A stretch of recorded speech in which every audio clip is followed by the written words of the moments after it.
नमस्कार। आप लोगों का स्वागत है हमारे YouTube चैनल शिक्षा सबको में। हम लोग आज NIOS की माध्यमिक उच्चतर माध्यमिक कक्षा यानी कि इंटरमीडिएट का व्यवसाय अध्ययन विषय का जो अध्ययन है वो प्रारंभ करने जा रहे हैं। तो इस जो व्यवसाय अध्ययन है उसका जो कोड है वो 319 है। आज हम लोग जो हम पढ़ने वाले हैं इस विषय के अंतर्गत उसके बारे में चर्चा करेंगे। मतलब जो पाठ्य सामग्री है उस पर एक विहंगम दृष्टि डालेंगे, मतलब उसको एक सरसरी नजर से देखेंगे कि क्या क्या हम अपने इस विषय के अंतर्गत हम देखेंगे और पढ़ेंगे आगे चलकर। ठीक है, तो सबसे पहला जो सवाल आता है हम लोगों के दिमाग में वो ये आता है कि ये व्यवसाय अध्ययन हम जो विषय है वो क्यों पढ़ रहे हैं। ठीक है ना, इसके पढ़ने के आप लोगों के क्या उद्देश्य हैं। तो इसके पढ़ने के उद्देश्य सबके अलग अलग हो सकते हैं। हो सकता है कुछ लोग ये चाह रहे हों कि वो अपना व्यवसाय करें और उसको करने के लिए व्यवसाय के विभिन्न पहलुओं को समझना जरूरी है। और अगर आप अपना व्यवसाय करेंगे तो आपको पता होना चाहिए कि किस प्रकार से आपको आगे बढ़ना है, कौन कौन से किस किस प्रकार के व्यवसाय करने के लिए किस प्रकार के व्यापारिक संगठन आपको बनाना चाहिए, आपके पास जो संसाधन है उसके अनुरूप आपको किस प्रकार का जो है किस प्रकार का ढांचा आपका होना चाहिए, आपको कितने लोग आप काम पर रखेंगे, किस प्रकार का काम करेंगे। ठीक है ना, तो ये सब चीजें आपको पता होनी चाहिए, उसका ज्ञान आपको इस विषय से हो सकता है। इसी के साथ साथ कुछ लोग हो सकता है कहीं नौकरी करना चाहते हो। ठीक है ना, अगर किसी व्यवसाय में आप नौकरी करना चाहते हैं तो भी आपको व्यवसाय की जानकारी होनी चाहिए। तो उसके लिए भी जरूरी है कि आप व्यवसाय संबंधी ज्ञान को अर्जित करें और उसको दिन प्रतिदिन के जीवन में प्रयोग में लाएं। ठीक है, तो ये उद्देश्य आपके हो सकते हैं। आप में से कुछ ऐसे बच्चे भी होंगे जिनका उद्देश्य केवल ये होगा कि जो व्यवसाय अध्ययन है वो पास होने के लिए एक सरल विषय है, उनको सिर्फ पास होने से मतलब है। ठीक है ना, तो ऐसा भी हो सकता है, तो उनके लिए भी ये विषय है, वो भी पढ़ सकते हैं और इसको पढ़ के पास हो सकते हैं। व्यवसाय अध्ययन विषय है, इसके अंतर्गत 8 पाठ्यक्रम है। ठीक है, उनको हम एक एक करके डिस्कस करेंगे। उससे पहले मैं आपके साथ अपना व्हाट्सएप नंबर शेयर करूंगा जो कि है 7895860757। तो आपको इस विषय के संबंध में जो हम आज से प्रारंभ करने जा रहे हैं इसके संबंध में कोई प्रॉब्लम हो या किसी अन्य विषय के संबंध में कोई प्रॉब्लम हो तो आप हमसे इस व्हाट्सएप नंबर पर मैसेज कर बात अपनी बात हम तक पहुंचा सकते हैं। ठीक है, हम लोग आपके मैसेजेस पे तुरंत उत्तर देने की कोशिश करते हैं और अधिकतर जो हमारे पास मैसेज आते हैं उनके जवाब हम देते हैं अगर वो रेलेवेंट होते हैं, अगर वो संबंधित होते हैं। अगर ऐसे ही कोई मैसेज कोई भेज देता है तो उसका हम रिप्लाई नहीं करते हैं। ठीक है ना, वो विषय से संबंधित होना चाहिए, मतलब NIOS की जो पढ़ाई है उससे संबंधित होना चाहिए। ठीक है, और इसके साथ साथ आप लोगों से एक बार फिर यह अनुरोध है कि आप लोग हमारे इस चैनल के बारे में, हमारे इन वीडियोस को अपने ऐसे दोस्तों, ऐसे परिचितों के साथ शेयर कीजिए जो कि किसी भी हिंदी माध्यम के बोर्ड से या तो हाई स्कूल कर रहे हैं या इंटर कर रहे हैं। तो हाई स्कूल का व्यवसाय अध्ययन विषय तो हमने समाप्त कर दिया है पिछले वीडियोस में। आज से हम इंटरमीडिएट का जो व्यवसाय अध्ययन विषय है वो पढ़ेंगे। तो जो व्यवसाय अध्ययन विषय है इसके अंतर्गत 8 मॉड्यूल इस बुक में आपकी दे रखे हैं। इसमें सबसे पहला जो मॉड्यूल है मॉड्यूल 1, उसका शीर्षक है व्यवसाय हमारे आसपास। तो इसके अंदर हम देखेंगे कि हमारे आसपास जो व्यवसायिक गतिविधियां हो रही हैं, जो व्यवसायिक क्रियाएं हो रही हैं, उनको आप पहचान पाएंगे। सबसे पहले बात तो ये है, और साथ साथ आप व्यवसायिक क्रियाओं की संभावनाओं के बारे में भी देखेंगे कि कौन कौन सी व्यवसायिक क्रियाएं संभव हैं आपके आसपास, और व्यवसाय की विकास यात्रा को समझ सकेंगे। तो व्यवसाय की विकास यात्रा से क्या संबंध है कि व्यवसाय कैसे धीरे धीरे बड़ा होता है, कैसे धीरे धीरे ग्रो करता है। ठीक है ना, व्यवसाय का महत्व क्या है, व्यवसाय क्रियाओं का वर्गीकरण, ये सब चीजें आप उसमें सीखेंगे। तो इसमें जो पहला पार्ट है उसका शीर्षक होगा व्यवसाय की प्रकृति एवं क्षेत्र। इसमें आप जानेंगे कि किस प्रकार से आर्थिक क्रियाएं अनार्थिक क्रियाओं से डिफरेंट होती हैं, उनसे अलग होती हैं। उसमें व्यवसाय की विशेषताएं क्या है, व्यवसाय के उद्देश्य क्या हैं, व्यवसाय क्रियाओं का वर्गीकरण देखेंगे। इसके बाद फिर आप देखेंगे व्यवसायिक जो सहायक सेवाएं हैं व्यवसाय की। तो उसमें क्या क्या चीजें होती हैं, ठीक है ना, जैसे बैंकिंग, बीमा, परिवहन, ये सब हम पिछले जो अपने क्लास पढ़ी थी हाई स्कूल, उसमें हम ये पढ़ चुके हैं।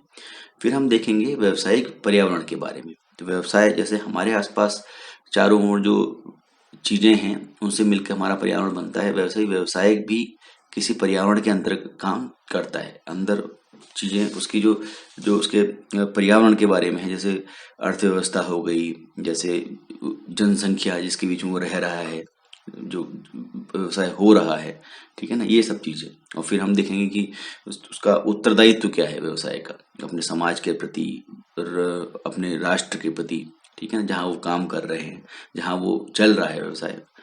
इसके पश्चात फिर व्यवसाय की जो आधुनिक पद्धतियां हैं, जो नई पद्धतियां धीरे धीरे समय के साथ विकसित हो रही हैं, जैसे ई व्यवसाय, ई वाणिज्य, ई बैंकिंग, ई डाक, और जैसे आप क्या कहते हैं आउटसोर्सिंग होती है, तो इन सब चीजों के बारे में हम पढ़ेंगे, मतलब बाह्य श्रुतिकरण के बारे में।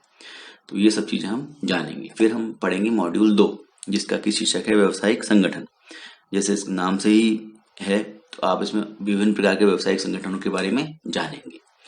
तो व्यवसायिक संगठन का मतलब क्या होता है, अलग अलग प्रकार से स्वामित्व होता है व्यवसाय का, ठीक है ना। व्यवसाय एकल स्वामित्व वाला भी हो सकता है, भागीदारी वाला भी हो सकता है, कंपनी भी हो सकती है, सार्वजनिक निगम भी हो सकते हैं, ठीक है ना। तो इस प्रकार के विभिन्न व्यवसायिक संगठनों के गठन से आपको परिचित कराना इस मॉड्यूल का उद्देश्य है। तो इसमें आप पार्ट 5 पढ़ेंगे, जिसका कि शीर्षक होगा व्यवसायिक संगठनों के प्रकार, जिसमें कि आप एकल स्वामित्व, कंपनी, ये सब चीजों के बारे में जानेंगे। फिर आप बहुत विस्तृत चर्चा हम लोग करेंगे व्यवसाय संगठन का कंपनी स्वरूप के ऊपर। जो व्यवसायिक संगठनों का कंपनी स्वरूप है उसके बारे में हम विस्तार से चर्चा करेंगे। और जो अंतिम पार्ट है, पार्ट 7, उसमें हम सार्वजनिक क्षेत्र के उपक्रमों के बारे में जानेंगे। सार्वजनिक क्षेत्र के उपक्रम वो होते हैं जो सरकार द्वारा जिनका स्वामित्व होता है, जिनमें सरकार का स्वामित्व 50% से अधिक होता है, ठीक है ना। तो उसके बारे में हम जानेंगे। फिर हम पढ़ेंगे मॉड्यूल 3, जिसका कि शीर्षक है रोजगार की तैयारी। तो इसमें क्या है, अब जैसे हमने शुरू में बात की कि आपके अलग अलग उद्देश्य हो सकते हैं इस व्यवसाय अध्ययन को, विषय को पढ़ने के लिए। हो सकता है आप स्वरोजगार करना चाह रहे हो, अपना व्यवसाय बनाना चाह रहे हो, या फिर हो सकता है आप किसी व्यवसाय में नौकरी करना चाह रहे हो। तो ये जो मॉड्यूल 3 है, ये आपको स्वरोजगार और नौकरी, इन दोनों के समझ में, जो इन दोनों के संबंध में जो आपकी समझ है, जो आपके विचार हैं, उनको विकसित करेगा, ठीक है ना। तो इसमें आप स्वरोजगार के बारे में पढ़ेंगे पार्ट 8 में, पार्ट 9 में आप नौकरी के लिए तैयारी करेंगे, ठीक है। इसके पश्चात फिर हम मॉड्यूल 4 का प्रारंभ करेंगे, जिसका की शीर्षक है व्यवसाय प्रबंध। उसकी प्रकृति और क्षेत्र के बारे में हम जानेंगे। तो इसमें हम क्या करेंगे, इसका जो उद्देश्य है इस मॉड्यूल का, वो शिक्षार्थियों को व्यवसाय प्रबंध, मतलब आप व्यवसाय का मैनेजमेंट कैसे करेंगे, उसका प्रबंध कैसे करेंगे, उसमें बहुत सारी क्रियाएं होती हैं, उनका आधारभूत ज्ञान आपको प्रदान करना इसका उद्देश्य है। तो इसमें एक ही केवल पार्ट है, वो है पार्ट 10, जिसका कि शीर्षक है प्रबंध के मूल आधार। तो इसमें आप जानेंगे कि मैनेजमेंट होता क्या है, प्रबंध की अवधारणा क्या है, उसकी प्रकृति क्या होती है, वो एक साइंस है कि एक आर्ट है, ठीक है ना, एक प्रोसेस है, क्या है वो। फिर आप जानेंगे प्रबंध के स्तरों के बारे में, और फिर सिद्धांत के बारे में, और लास्ट में प्रबंध के कार्यों के बारे में। फिर जब आप प्रबंध के कार्यों के बारे में जान जाएंगे तो आप मॉड्यूल 5 में उसके बारे में विस्तार से पढ़ेंगे कि प्रबंधन के कार्य क्या क्या होते हैं। तो इसमें इसका जो उद्देश्य है इस मॉड्यूल का, वो प्रबंध के विभिन्न कार्यों के लिए आधारभूत पाठ तैयार करना है। फिर इसमें आप पार्ट 11 जो है, उसमें आप योजना और संगठन के बारे में जानेंगे कि किस प्रकार से आप प्लानिंग करते हैं, ठीक है ना। योजना का अर्थ क्या होता है, संगठन का क्या अर्थ होता है, संगठन का क्या प्रयोग है। फिर आप पार्ट 12 में नियुक्तिकरण के बारे में जानेंगे कि नियुक्तिकरण का मतलब है कि रिक्रूटमेंट, यानी कि आप किस प्रकार से अपना जो मानव संसाधन है उनकी भर्ती करेंगे या उनको निकालेंगे, ठीक है ना। उनका चयन कैसे करेंगे, उनका सिलेक्शन कैसे करेंगे, उनको ट्रेनिंग कैसे देंगे, प्रशिक्षण कैसे देंगे, ठीक है ना। इन सब चीजों के बारे में जानेंगे। फिर हम पार्ट 13 में चर्चा करेंगे निदेशन के बारे में। इसके पश्चात पार्ट 14 में हम समन्वय एवं नियंत्रण, मतलब कंट्रोल के बारे में पढ़ेंगे, ठीक है ना, कैसे कोऑर्डिनेशन करना है, कैसे कंट्रोल करना है। तो ये सब चीजें हम मॉड्यूल 5 के अंतर्गत पढ़ेंगे। फिर हम बात करेंगे व्यवसाय के लिए पैसा जुटाने की, ठीक है ना। तो मॉड्यूल 6 का जो शीर्षक है वह है व्यवसायिक वित्त। तो इसका जो उद्देश्य है वो ये है कि व्यवसाय के लिए वित्त की विभिन्न आवश्यकताओं, वित्त क्यों आवश्यक होता है, वित्त मतलब पैसा, फाइनेंस, और इसको प्राप्त करने के लिए उपलब्ध विभिन्न विकल्पों पर विचार करेंगे। हम किस प्रकार से अपने व्यवसाय के लिए पैसे का इंतजाम कर सकते हैं, ठीक है ना, इसके बारे में हम पढ़ेंगे। इसमें हम जो पाठ पढ़ेंगे वो है पाठ 15, जिसका कि शीर्षक है व्यवसाय का वित्तीयन। तो इसमें हम जानेंगे कि किस प्रकार से हम व्यवसाय के लिए पैसे का जुगाड़ कर सकते हैं, कौन कौन सी विधियां होती हैं। फिर हम जो विधियां हैं, 2 विधियां होती हैं, एक छोटे अल्पकालीन पूंजी जिसमें जुटाते हैं और एक होता है दीर्घकालीन। तो दीर्घकालीन वित्त के स्रोतों के बारे में हम पाठ 16 में विस्तार से पढ़ेंगे। फिर हम पाठ 17 में वित्तीय नियोजन के बारे में पढ़ेंगे, मतलब फाइनेंशियल प्लानिंग के बारे में पढ़ेंगे कि हमें किस प्रकार से जो पैसा है उसकी प्लानिंग करनी पड़ती है कि कहाँ से हम उसका इंतजाम करेंगे और कहाँ से हमें वो वापस मिलेगा, ठीक है ना। फिर पाठ 18 में हम भारतीय वित्तीय बाजार के बारे में पढ़ेंगे। तो जो वित्त का इंतजाम होता है वो वित्तीय बाजार के थ्रू होता है, ठीक है ना। वित्तीय बाजार हमको फाइनेंस यानी कि पैसे का इंतजाम कराता है, तो उसके बारे में हम पाठ 18 में जानेंगे। फिर मॉड्यूल 7 है जिसका कि शीर्षक है विपणन प्रबंध। तो विपणन का मतलब होता है जो आपने तैयार जो आपका माल है उसको जो एंड कस्टमर है उस तक पहुंचाना।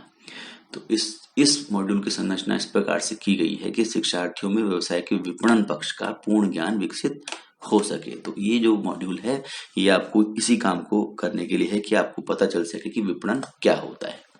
इसके अंतर्गत पाठ 19 में आप विपणन का परिचय आपको होगा। इसमें आप विपणन के अर्थ के बारे में जानेंगे, उसके महत्व के बारे में जानेंगे, ठीक है। इसके पश्चात फिर आएगा पाठ 20 जिसका कि शीर्षक होगा विपणन मिक्स, ठीक है ना।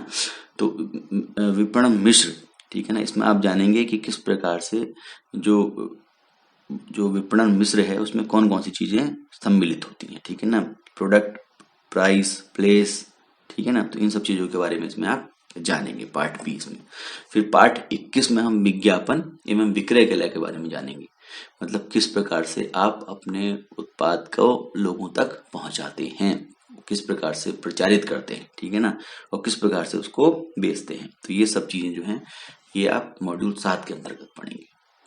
फिर हम बात करेंगे मॉड्यूल 8 की जिसका कि शीर्षक है व्यापार एवं उपभोक्ता संरक्षण, ठीक है। तो इसमें क्या है, इस मॉड्यूल को इस प्रकार से विकसित किया गया है कि शिक्षार्थी आंतरिक अथवा घरेलू व्यापार को संगठित करने के विभिन्न तरीकों, विदेशी व्यापार की प्रक्रिया तथा उपभोक्ता संरक्षण के विभिन्न पहलुओं का उन्हें ज्ञान हो सके। तो आपको ये भी जानना जरूरी है अगर आप व्यवसाय चलाते हैं कि किस प्रकार से उपभोक्ता संरक्षण एक महत्वपूर्ण विषय है, ठीक है। तो आप इस जो मॉड्यूल है इसमें घरेलू व्यापार के बारे में जानेंगे और विदेशी व्यापार के बारे में जानेंगे। घरेलू व्यापार को संगठित करने के मतलब उनको एकजुट करने के जो विभिन्न तरीके हैं उनके बारे में आप जानेंगे, ठीक है ना। तो इसके अंदर जो आप पाठ पढ़ेंगे वो पढ़ेंगे पाठ 11 आंतरिक व्यापार जो कि घरेलू व्यापार से संबंधित है। इसमें आप घरेलू व्यापार का अर्थ और विशेषताएं जानेंगे। फिर इसमें आप जानेंगे कि जो मध्यस्थ होते हैं बहुत सारे, जैसे कि थोक विक्रेता और फुटकर विक्रेता, उनका क्या महत्व है। फिर आप जानेंगे कि बड़े पैमाने के फुटकर व्यापार का क्या महत्व है, ठीक है। इस प्रकार की चीजें इस पाठ 11 में आप पढ़ेंगे। फिर पाठ 12 की बारी आएगी जिसका कि शीर्षक होगा बाह्य व्यापार। तो बाह्य व्यापार में क्या होता है, जब आपको पता होगा आयात और निर्यात के बारे में। तो जब आप यहाँ से माल बाहर बेचते हैं, अपने देश में माल बनाते हैं और बाहर बेचते हैं तो उसको निर्यात बोलते हैं। जब आप बाहर विदेश से बना हुआ माल लाके अपने देश में लेके आते हैं उसको तो आयात बोलते हैं, ठीक है ना। तो ये इसको बोलते हैं बाह्य व्यापार, आयात और निर्यात को। इसके बारे में जानकारी आप पाठ 12 में लेंगे और पाठ 13 में आप उपभोक्ता संरक्षण के बारे। पाठ 21 के बाद ये पाठ 11 नहीं होकर 22 होगा, 23 और 24 होंगे, ठीक है ना। मैंने पाठ नंबर यहाँ गलत लिख दिए हैं, यहाँ से पाठ 22, 23 और 24 इनको आप पढ़ लीजिएगा। ये थोड़ा इसमें टाइप करने में गड़बड़ हो गई है, पाठ 22, 23 और 24, ठीक है, क्योंकि पाठ 11, 12, 13 की चर्चा हम पीछे कर चुके हैं। तो ये इसको आप करेक्ट कर लीजिएगा। फिर इसमें हम देखें तो अगर कि कौन कौन से मॉड्यूल का कितने कितने अंक के जो सवाल हैं वो आपके एग्जाम में आते हैं। तो मॉड्यूल 1 जो है उसमें से आपके एग्जाम में 8 नंबर के सवाल करीब आते हैं। मॉड्यूल 2 से भी 8 नंबर के आते हैं, मॉड्यूल 3 से 4 नंबर के, मॉड्यूल 4 से 10 नंबर के, मॉड्यूल 5 जो कि मैंने येलो कर रखा है, पीला कर रखा है, ये महत्वपूर्ण मॉड्यूल है, इसमें से 20 नंबर के सवाल आते हैं। व्यवसायिक वित्त जो है उसमें से भी 20 नंबर के सवाल आते हैं और मॉड्यूल 7 में से भी 20 नंबर के सवाल आते हैं। तो ये तीनों ही मॉड्यूल काफ़ी ज़्यादा वेटेज रखते हैं, काफ़ी ज़्यादा भार रखते हैं आपके विषय में, इनको आप ध्यान से पढ़िएगा। और मॉड्यूल 8 है, उसका जो अंक है वो 10 अंक निर्धारित हैं, ठीक है। तो इस प्रकार से ये अंकों का वितरण है। फिर जो प्रश्न पत्र आता है उसका प्रारूप कैसा होता है, उस प्रश्न पत्र में निम्नलिखित लगभग जो 6 प्रकार के प्रश्न हैं, वो 5 प्रकार के प्रश्न वो आते हैं। बहुविकल्पीय, अति लघु उत्तरीय, लघु उत्तरीय, दीर्घ उत्तरीय और दीर्घ उत्तरीय। तो दीर्घ उत्तरीय 2 टाइप के होते हैं, एक जो होता है वो 5 नंबर का होता है और एक 6 नंबर का होता है, ठीक है ना। तो 5 और 6 में क्या है, आपको थोड़ा सा जो शब्द है उसमें थोड़ा सा ज्यादा करना पड़ता है, ठीक है ना। अगर 5 नंबर का है तो आप उसको 180 से 260 शब्दों में देते हैं, 6 नंबर का सवाल है तो आप 200 से 300 शब्दों में उसका उत्तर देते हैं, ठीक है ना। ये इनके जो कुल समय है वो दिया हुआ है, इसमें करीब करीब आपको 10 मिनट मिलते हैं, इसमें 9 मिनट मिलते हैं सॉल्व करने के लिए, इसमें 7 मिनट मिलते हैं, इसमें 6 मिनट मिलते हैं करीब, ठीक है। और इसमें 1 मिनट में सवाल करना होता है। बहुविकल्पी 10 सवाल आते हैं जिसमें सिर्फ आपको एक उत्तर चुनना होता है और उसको अपनी कॉपी में लिखना होता है। तो इस प्रकार से कुल 30 सवाल आपके जो पेपर है उसमें आते हैं, जिसका कि कुल अंक 100 होते हैं और आपको लगभग 170 मिनट मिलते हैं उन प्रश्नों को सॉल्व करने के लिए और 10 मिनट मिलते हैं आपको उनको पढ़ने के लिए और समझने के लिए, ठीक है। तो इस प्रकार से मैंने आपको समझाया कि आप क्या पढ़ने वाले हैं, पाठ्य सामग्री क्या होगी, किस प्रकार से आपके प्रश्न पत्र का प्रारूप होता है। अब हम अगले जो वीडियो पढ़ेंगे देखेंगे उसमें हम पहला चैप्टर इसका प्रारंभ करेंगे जो कि होगा व्यवसाय की प्रकृति और क्षेत्र। तो अंत में मैं आपके साथ फिर अपना व्हाट्सएप नंबर शेयर करूंगा जो कि है 7895860757। तो आपको इस विषय से संबंधित या अन्य किसी विषय से संबंधित अगर कोई परेशानी हो तो आप हमारे साथ इस व्हाट्सएप नंबर पर मैसेज करके साझा कर सकते हैं। और आप लोगों से एक बार फिर वही अनुरोध होगा कि आप लोग अपने जानने वाले, अपने दोस्तों, ऐसे लोग जो कि किसी भी हिंदी माध्यम के बोर्ड से इंटरमीडिएट अथवा हाई स्कूल इसका पढ़ाई कर रहे हैं, उनके साथ हमारे इन वीडियोस को और हमारे चैनल को जरूर शेयर कीजिएगा, ठीक है। धन्यवाद।